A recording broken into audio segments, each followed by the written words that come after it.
সপ্তাহের বাজার পরিস্থিতি নিয়ে জানাতে এবার চট্টগ্রাম এবং বগুড়া থেকে আমাদের সাথে যোগ দিচ্ছেন সহকর্মীরা। শুরুতে যাচ্ছে চট্টগ্রামে, সেখানে আছেন আমাদের সহকর্মী আহসান রিটন। রিটন, আজকে তো শুক্রবার, বাজার পরিস্থিতি কেমন দেখছেন? সব ধরনের সবজির সরবরাহ কেমন? আলু পেঁয়াজের দাম কেমন সেখানে? বান্ডেল থাকলে প্রতি সেনমানিতে টাকা বাঁচবে। বিকাশ সেনমানি বান্ডেল কিনে জিতুন প্রতি লেনদেনে। দেখুন, আমরা এই মুহূর্তে চট্টগ্রামের রেয়াজউদ্দিন বাজারে আছি। আপনি আপনার পেছনটায় যদি দেখেন তাহলে দেখবেন যে আসলে সেখানে থরে থরে সাজানো নানা রকম সবজি, কিন্তু দাম বাড়তি।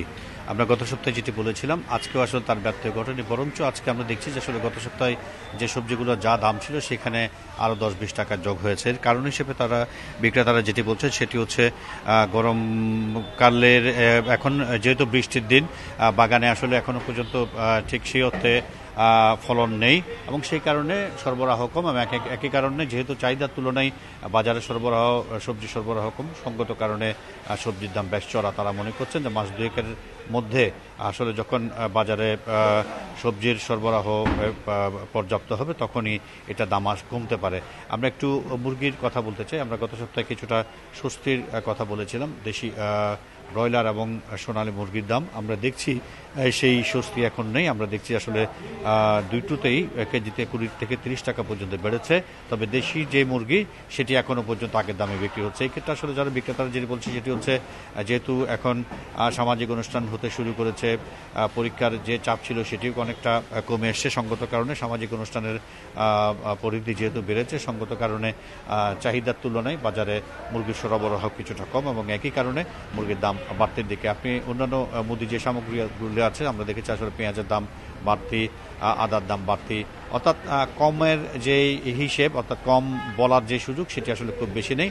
আমরা দেখছি সবজি থেকে শুরু করে সবগুলো পণ্যতেই আসলে দাম একেবারে বাড়তি এবং এই ক্ষেত্রে আসলে ক্রেতা এবং বিক্রেতা উভয় যেটি দাবি সেটি হচ্ছে, কিছুদিন আগে যেরকম বাজার তদারকি করা হয়েছিল জেলা প্রশাসক কিংবা ভোক্তা অধিকার পক্ষ থেকে, সেই তদারকিটি যদি এখনই শুরু করা না যায় তাহলে এই যে লাগামহীন দাম সেটি আসলে আরও বেশি বাড়বে এবং এক্ষেত্রে আসলে ক্রেতা এবং বিক্রেতার মধ্যে যেটি দরদাম নিয়ে সবসময় বাগবিতণ্ডা হয় সেটি আসলে চরমে উঠবে। এ হচ্ছে চট্টগ্রাম থেকে আমার কাছে সাপ্তাহিক বাজার দর সর্বশেষ। রিজন, আপনি সাথে থাকুন। এবার আমরা যেতে চাই বগুড়ায়, সেখানে আছেন আমাদের সহকর্মী জজিফ হোসেন। জজিফ, আমরা চট্টগ্রামের বাজার পরিস্থিতি নিয়ে শুনছিলাম, বগুড়ার পরিস্থিতি কেমন? সেখানে বাজারে সবজি সরবরাহ কেমন এবং দাম কেমন দেখছেন?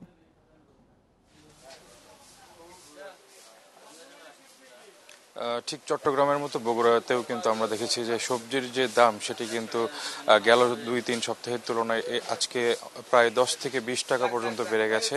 আপনাকে যদি বলি যে কাঁচামরিচ যেটি বিক্রি হচ্ছিল গেল সপ্তাহে 40 টাকায়, সেটি কিন্তু আজকের বাজারে বিক্রি হচ্ছে 60 টাকা। এছাড়া আপনার করলা যেটি বিক্রি হয়েছে 50 থেকে 60 টাকা, সেটি কিন্তু আজকের বাজারে 70 টাকায় বিক্রি হচ্ছে। এছাড়া বেগুন, তারপরে পটল সহ অন্যান্য যে শাকসবজিগুলো রয়েছে প্রত্যেকটিতেই আমরা দেখেছি যে কেজি প্রতি 5 থেকে 10 টাকা পর্যন্ত, এমনকি 20 টাকা পর্যন্ত বেড়ে গেছে। পেঁয়াজ যেটি ছিল আসলে 50 টাকা, সেটিও কিন্তু আজকে বাজারে প্রায় 10 টাকা বেড়ে 60 টাকায় বিক্রি হচ্ছে।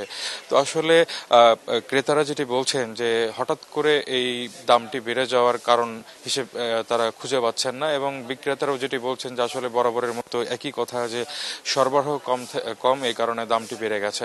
আমরা প্রত্যেকটা শুক্রবারের আগেই দেখেছি বৃহস্পতিবার থেকে কিন্তু এই দামটা বাড়তে শুরু করে এবং শনিবার পর্যন্ত এই দামটি কিন্তু স্থিতিশীল অবস্থা থাকে, তারপর আবারও দামটা কিছুটা কমতে থাকে। একই অবস্থা আমি যদি বলি যে মুরগির বাজারের ক্ষেত্রে গতকাল পর্যন্ত যে ব্রয়লার মুরগি বিক্রি হয়েছিল 170 থেকে 175 টাকায়, সেটি কিন্তু আজকের বাজারে বিক্রি হচ্ছে 190 টাকায়, এবং পাকিস্তানি মুরগি বিক্রি হচ্ছে 260 টাকা কেজিতে। তো এই বাজার নিয়ন্ত্রণে যে জেলা প্রশাসন এবং ভোক্তা অধিদপ্তর যেটি রয়েছে তারা যদি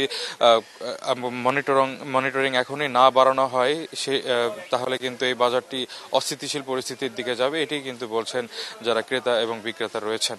তারা বলছেন যে বাজারে যাতে আর কোনো ধরনের সিন্ডিকেট তৈরি না হয় এজন্য সরকারকে কঠোর পদক্ষেপ নিতে হবে এবং সেই সাথে আসলে বিক্রেতাদেরকেও সচেতন সচেতন হতে হবে। আপনাকে একটি বিষয় জানিয়ে রেখে যে আপনারা জানেন যে কিছুদিন আগে সয়াবিন তেলের একটা সংকট ছিল এবং দামটিও বাড়ানো হয়েছে, তারপরেও কিন্তু সয়াবিন তেলের যে সংকট সেটি কিছুটা কমেছে, একেবারে যে কমে গেছে তা কিন্তু না, কিন্তু যে দামটি আসলে গায়ে লেখা আছে, বোতলের গায়ে লেখা আছে, সেই দামে কিন্তু আমরা কোথাও বিক্রি করতে দেখিনি।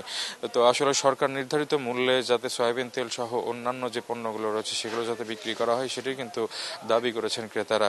তো এই অবস্থায় আসলে ক্রেতা বিক্রেতারা সবার একই কথা যে কৃষকদের যাতে ঠিকমতো তারা যাতে এই ন্যায্য মূল্যটি পান সেটি নিশ্চিত করতে এবং বাজার স্থিতিশীল অবস্থায় রাখতে সরকারের যে ভূমিকা সেটি কিন্তু আগের তুলনায় কিছুটা হলেও কঠোর করা উচিত বলে তারা মনে করছেন।